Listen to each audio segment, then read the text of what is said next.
Bonjour chers auditeurs auditrices, bienvenue dans Était une fois le cinéma, votre podcast qui parle de cinéma et rien d'autre que de cinéma. Et aujourd'hui les gens, nous allons parler de séries, donc il s'agira d'un petit hors-série, petit clin d'œil, petit clin d'œil.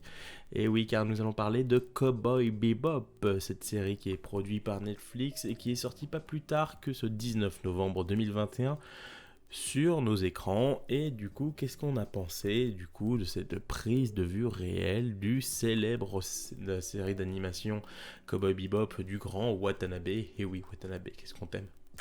Heureusement que tu nous as répondu Cowboy Bebop ainsi qu'à les Animatrix, quelques segments des Animatrix, Samurai Champloo.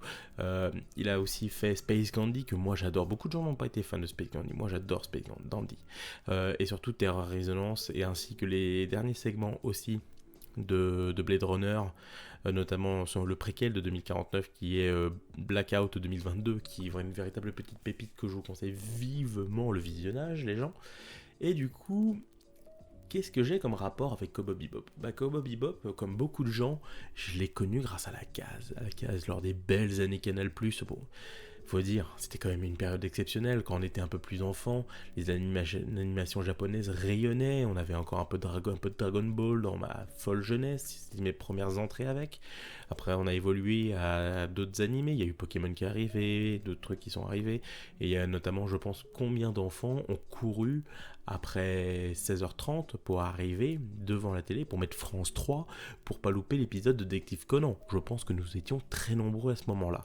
Et il y a aussi ce moment que j'adore énormément, c'était quand je suis passé du côté collège, on va dire 5e, 4e, la belle âge de l'adolescence, où justement on attendait 17h et on arrivait à l'heure de la case. Et la case, c'était génial parce que c'était vraiment une période où on a pu nous ouvrir à des animés beaucoup plus matures, notamment Cowboy Bebop, mais aussi un autre classique de Watanabe qui est Samurai Champloo, qui est pour moi un petit chef-d'œuvre. Je préfère largement Samurai Champloo. J'espère que Netflix ne touchera jamais, mais vraiment jamais, à, à cette série parce que je trouve que c'est vraiment un chef-d'œuvre en termes de narration, en termes de profondeur de personnage. C'est parfait. C'est parfait. Regardez Samurai Champloo, ça a absolument pas vieilli, c'est un style. En plus, je crois que quasi tous les épisodes sont disponibles sur YouTube.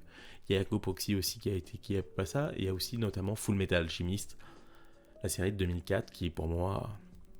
Bon les gens, je vais le dire honnêtement, hein, je suis désolé pour les fans de Brotherhood, mais Brotherhood c'est sacrément de la merde, c'est beaucoup trop shonen à mon goût en vue de comment c'est parti, alors que je trouve que la version de 2004 est beaucoup plus adulte, beaucoup plus profonde, justement sur son rapport, là où je trouve que le manga, même l'animé Brotherhood, part totalement à droite à gauche et me fait perdre tout intérêt à la série. Donc voilà, ça c'était le petit moment un petit peu personnel de mon approche vis-à-vis de cette série et justement de comment le contexte que je l'ai vu. Et je vais le dire, les jeunes, hein, aujourd'hui vous avez Netflix et tout le tintouin, c'est génial, hein, mais clairement c'était quand même beaucoup mieux car on allait chercher ça, on avait envie de ça. On disait à un pote, ouais, regarde Samurai Champloo, il y a des samouraïs cassés sur la gueule et tout ça, avec du rap, bah vas-y, regarde ça frérot. Et c'était bien. C'était une belle période et c'est parmi aujourd'hui, je trouve, une période que je trouve justement où on avait pas peur de s'ouvrir à plein de choses à l'adolescence. Là, aujourd'hui, où je trouve quand même que faire bouffer les choses aux gens, c'est quand même très compliqué aujourd'hui. Faut vraiment leur vendre.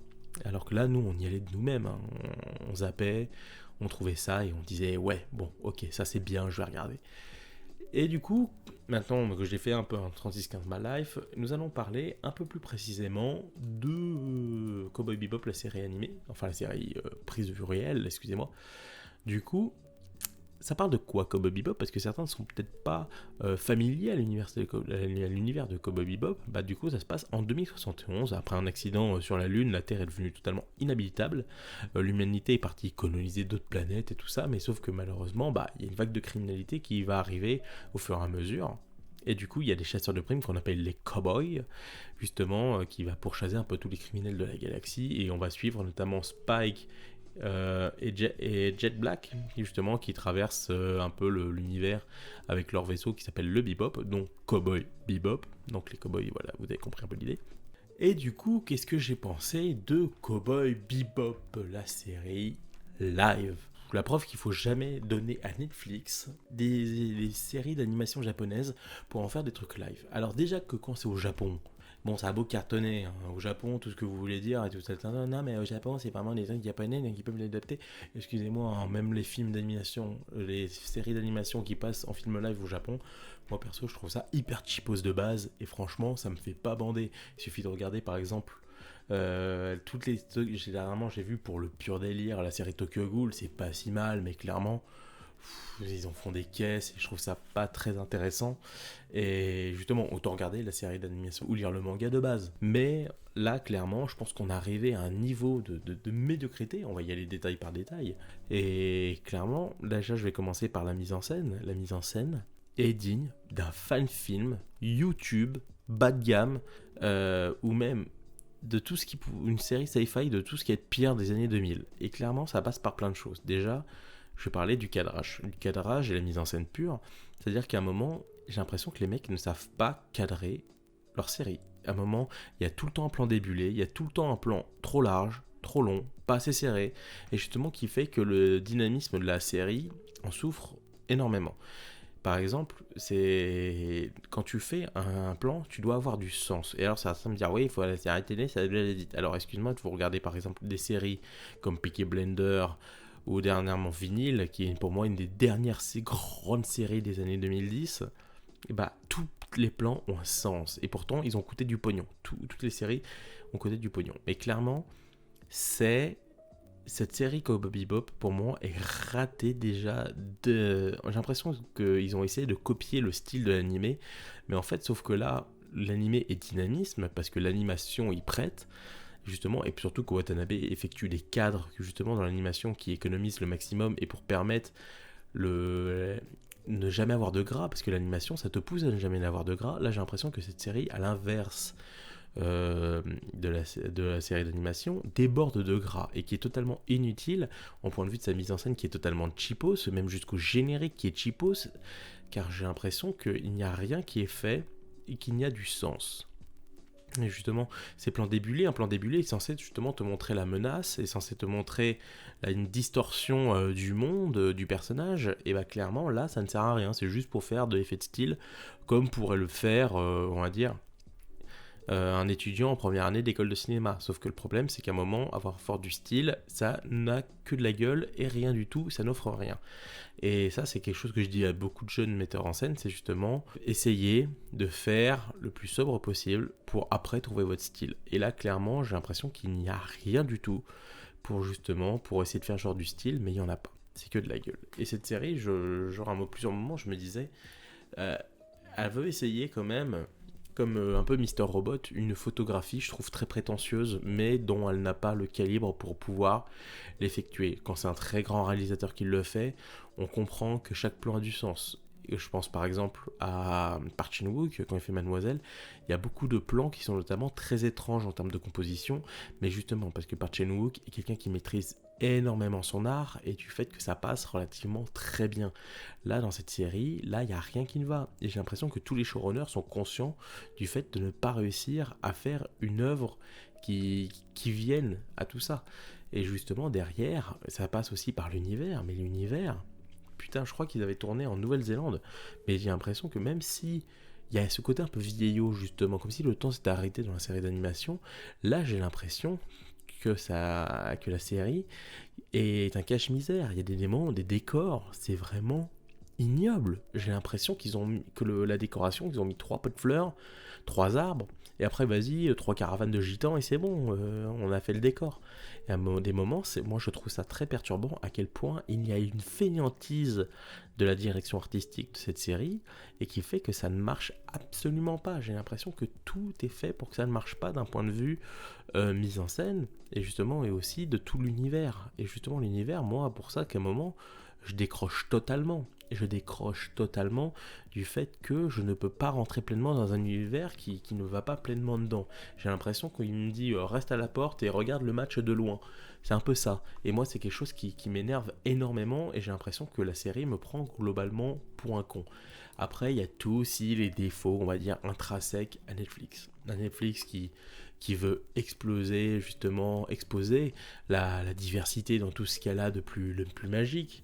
Et encore, avec notamment John Cho, justement, qui joue le rôle de Spike. Encore ça, c'est pas une chose qui me dérange, même si je trouve son cosplay totalement raté, on va y revenir juste après. Mustapha Shafir qui joue le personnage de Jack Black, mais à la base, le personnage n'est absolument pas comme ça. À la base, il est caucasien. Du coup, derrière, il y a aussi le personnage de. J'oublie toujours son nom, Faye Valentine, justement, là, qui est joué par Daniela Pineda. Mais justement, là, il y a encore beaucoup de choses à dire parce que c'est vraiment ultra déroutant. J'ai l'impression que ils ne savent pas gérer leur personnage. Déjà, je sens que John Cho a beaucoup de bonnes intentions, qu'il essaie quand même de créer son personnage. Mais par contre, je trouve que John Cho, son gros problème, c'est toute la panoplie qui va avec. C'est-à-dire qu'en soi, il a le visage pour jouer le pour, mais par exemple, moi, Keblo, à chaque fois que je le vois sur sa coiffure, et la première chose que je me dis, c'est mec, change de fringue. Là, déjà, j'ai envie de dire, là où dans l'animation japonaise, les chara designs sont faits pour faciliter la rentrée dans le personnage. Justement, c'est quelque chose qui est étudié, qui est pensé, c'est pour ça que les personnages changent rarement de tenue. Et du coup, là, par exemple, là où je passe dans une série live, c'est quelque chose qui me déroute beaucoup plus. Parce que déjà, les mecs, j'ai l'impression, c'est lavez-vous un petit peu les gars, vous avez quand même 2-3 fringues avec vous. Alors, en plus, excuse-moi, parce que si tu mets les mêmes fringues tous les jours, clairement, ça doit puer sacrément du cul. Moi, j'aimerais pas être dans le bebop avec eux. Pareil pour Mustapha, même si Mustapha, à un moment, passe un peu en mode détective des années 50, je reviendrai un petit peu après sur ça aussi. Clairement, pour John Cho, ça me fait un peu chier parce que déjà ça coupe quand je la vois, je vois ça coupe, j'ai juste envie de lui couper les cheveux, mec. C'est pas parce que tu es Spike, tu peux pas avoir une coupe normale. Et c'est ce que je dis notamment à beaucoup de films d'animation japonais qui passent en prise de vue live, c'est qu'à un moment, les designs peuvent être réinterprétés à la vision d'un réalisateur.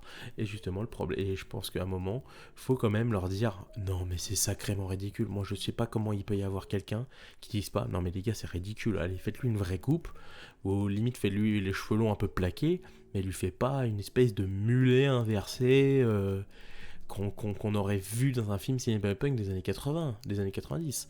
Alors là, c'est non. Là, c'est non pour moi. À un moment, c'est John Cho est un très bon acteur. C'est un acteur qui a beaucoup de polyvalence et qui l'a montré tout au long de sa carrière, qui pouvait aller avoir de l'humour du côté de l'humour, mais à la fois aussi du côté de rôle plus sérieux. Et franchement, je suis un peu déçu pour lui, un peu triste pour lui, parce que tu sens qu'il a de bonnes intentions.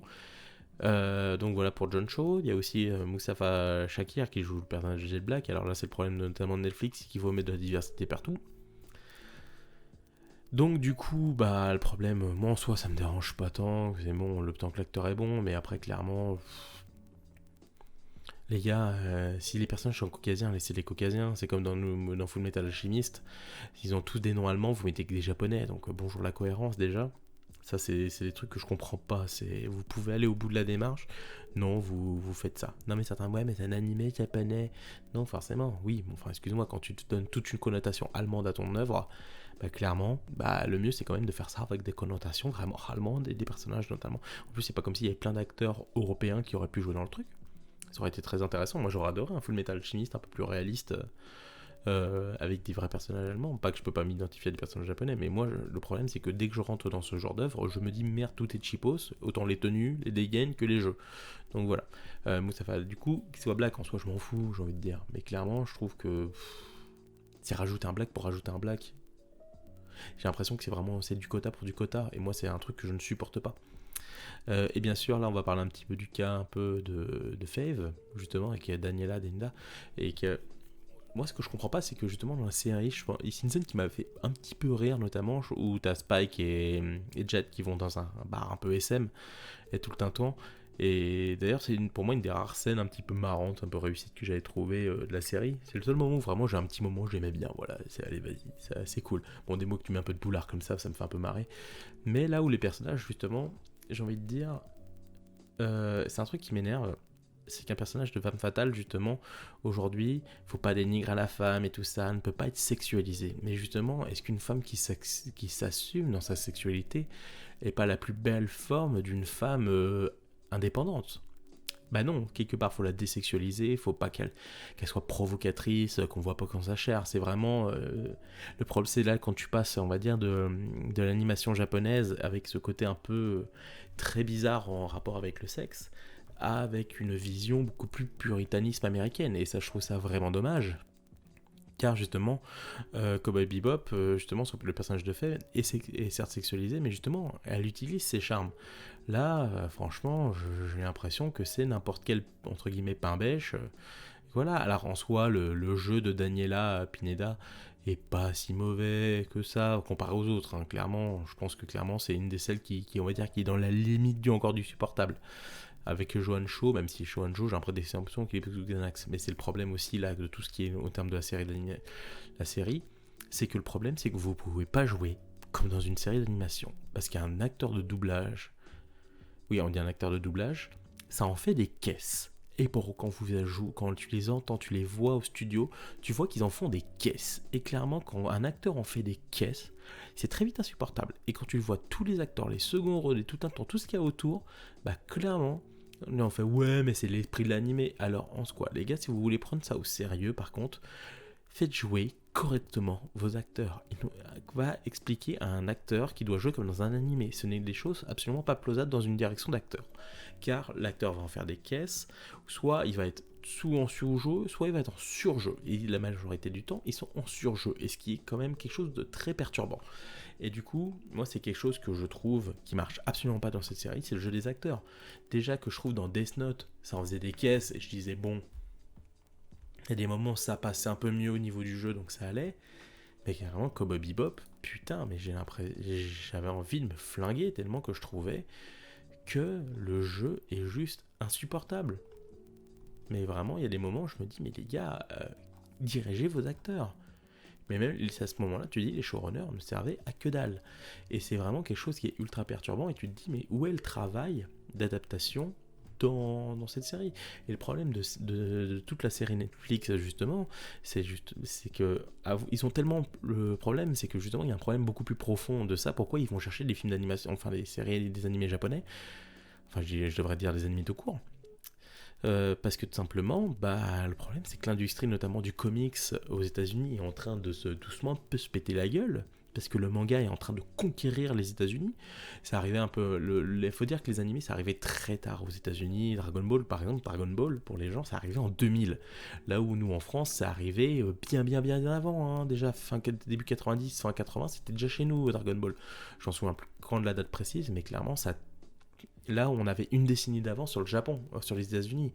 La France a eu une sensibilité beaucoup plus importante, justement, sur ces séries, sur ces mangas. Et justement, ce qui fait qu'on a été un peu précurseur dans ça, à voir toute la sensibilité du truc.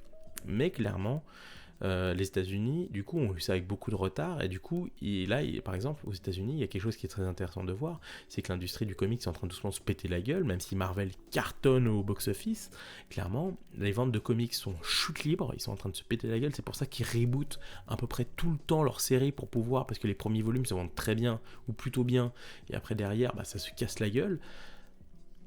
Et le problème, c'est que justement, il y a, comme là, j'ai dit, le problème de la diversité chez Netflix, justement, le problème de la diversité, notamment dans les comics, fait que ça ne fait pas de bonnes histoires. Et clairement, c'est des trucs, encore là, on va dire, sur Cowboy Bebop, c'est pas quelque chose qui va gêner l'histoire intrinsèquement, même s'il y a une histoire un peu pseudo-féministe par moment.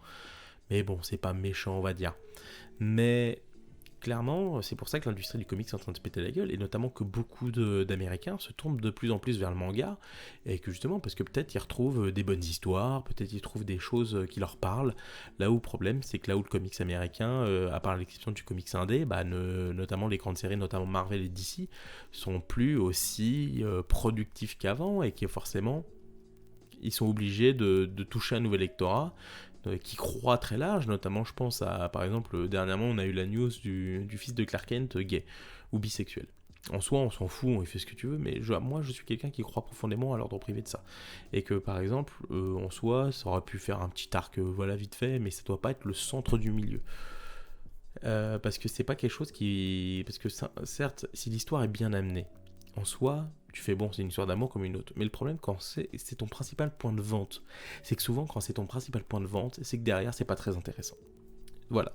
Et donc là, moi, c'est le problème que j'ai notamment avec les séries Netflix, justement, c'est que j'ai l'impression il y a ça en avant, mais que derrière, c'est quand même relativement très creux. Et cette série Cowboy Bebop est pour moi relativement très creuse, autant dans son fond que dans sa mise en scène, que dans tout ce qu'elle essaie d'aborder. Et justement, le premier épisode essaie quand même de copier justement à peu près le premier épisode de l'animé, mais sans le glamour, sans le panache de Watanabe, là où je trouve que la série est vraiment molle. Et c'est ce qui en fait pour moi une série vraiment ratée. Et derrière, du coup, je pense notamment à l'utilisation du jazz et de la musique, qui clairement là, soit arrive trop tôt, soit arrive trop tard, et qui ne crée aucune ambiance. J'ai l'impression que toute la série était en mode le petit vent là de solitude, c'est un peu ça. Et donc clairement pour moi cette série est ratée. Je trouve que c'est pas une bonne série. Je trouve que c'est dommage parce que Cowboy Bebop aurait pu être une très bonne série. Mais malheureusement, c'est fait avec pas des gens, je pense, qui sont surtout là pour faire du pognon, brasser du pognon, brasser des vues, et qui vont même surfer sur le bad buzz de la série derrière. On dit qu'on va nous annoncer une saison 2, peut-être, peut-être pas, parce que vu comment le bad buzz, ils sont en train de leur tomber sur la gueule, on va bien voir. On vient bien voir. Et moi, par exemple, quand je vois une série aussi mal faite, par exemple, les effets spéciaux sont horriblement mal faits. Et j'ai l'impression que tout est cheapos. J'ai l'impression de voir une série des années 2000. Et clairement, c'est pas beau. Vous voyez, par exemple, ces séries genre les sœurs Halliwell, bon, c'est du fantastique, c'est pas vraiment la SF. Mais clairement, les effets spéciaux, ils sont de ce niveau-là, avec les 2-3 étincelles qui vont briller. Un effet spéciaux, enfin un vaisseau spatial en 3D absolument très moche. Alors par exemple, là où je trouve que les mecs du Nexus 6 qui font ça avec un peu leur bite et leur couteau et 3 sous, je trouve qu'ils se débrouillent vraiment pas mal. Qui, par exemple, même si je suis absolument pas d'accord sur ce qu'ils disent sur le cinquième élément, bah justement, je trouve que les effets spéciaux font vraiment un effort, les décors ils essayent de faire que ça soit moins cheapos, et justement c'est ça le problème, c'est que j'ai l'impression qu'il n'y a aucune personnalisation intrinsèque des décors. Par exemple aussi, je reviens un peu sur le décor vite fait, c'est que par exemple dans le Bebop, j'ai l'impression que c'est le vaisseau lambda de 50 000 vaisseaux lambda. Alors que, je sais pas, les mecs ils vivent, ils baisent, ils chient, ils se lavent dedans. Et par contre les mecs, il n'y a pas, je sais pas, il y a pas un poster, il n'y a pas de femme à poil, il y a pas, pour caricaturer les gens.